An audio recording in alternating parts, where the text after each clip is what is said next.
सोचिए शादियों का सीजन आने ही वाला हो और अचानक किसी बड़े हलवाई से कहा जाए कि भाई अपनी दुकान बंद कर दो। अरे ये तो बहुत ही अजीब बात होगी ना। बिल्कुल। और कुछ ऐसी ही हलचल मची है मार्केट में जब प्रधानमंत्री मोदी जी ने अचानक एक अपील की है कि लोग 1 साल तक सोना न खरीदें। Welcome to Bitcoin world media, जहां हम करेंगे क्रिप्टो की बात आपके साथ। हाँ, ये जो अपील आई ना, इसने शेयर बाजार में बिल्कुल एक भूकंप जैसा ला दिया है। सही कहा। मतलब सोचिए, जैसे ही खबर आई, सेनको गोल्ड और थंग माइल के शेयर्स लगभग 9% गिर गए एक ही दिन में। और कल्याण ज्वेलर्स भी 8% नीचे था। वही ना, टाइटन और गोल्डियम 6% और स्काई गोल्ड तो दिन में ही 12% तक टूट गया। पूरा निफ्टी कंज्यूमर ड्यूरेबल्स इंडेक्स करीब 4% नीचे बंद हुआ। मतलब ये बहुत बड़ा रिएक्शन था। ह्यूमर है। अगर हम आंकड़े देखें तो 2025-26 में हमारा गोल्ड इंपोर्ट 24% बढ़कर करीब $72 बिलियन हो गया। Wait, 72 billion? ये तो पिछले साल करीब 58 बिलियन था ना? बिल्कुल, हाँ, 58 था।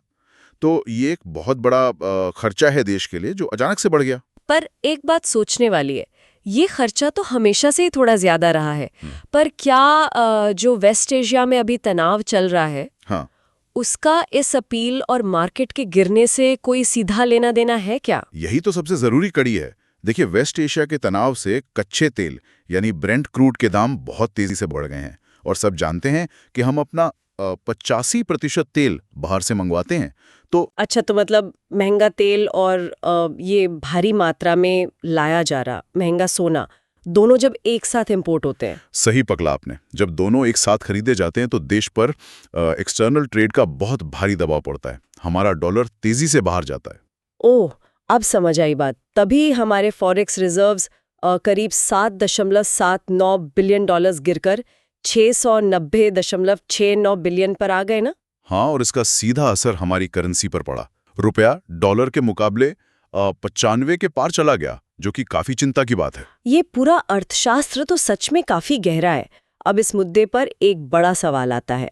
क्वेश्चन, क्या इस अपील का सीधा असर आने वाले शादी के सीजन पर पड़ेगा, जिस पर इन ज्वेलरी कंपनीज की सबसे ज्यादा आमदनी टिकी होती है? बिल्कुल, इसका एकदम स्पष्ट उत्तर ये है। आंसर? हाँ, भारत में हर साल बिकने वाले सोने का लगभग आधा हिस्सा तो शादियों में ही खरीदा जाता है। तो अगर लोग रुक गए तो आने वाले 2 क्वार्टर्स तक इन रिटेल कंपनियों की हालत खराब रहने वाली है। बिल्कुल, अगर लोग दुकानों पर कम जाएंगे तो इन गोल्ड रिटेल कंपनियों की आमदनी और सेल्स की ग्रोथ बुरी तरह प्रभावित होगी। वाकई ये देखना दिलचस्प होगा कि आगे क्या होता है।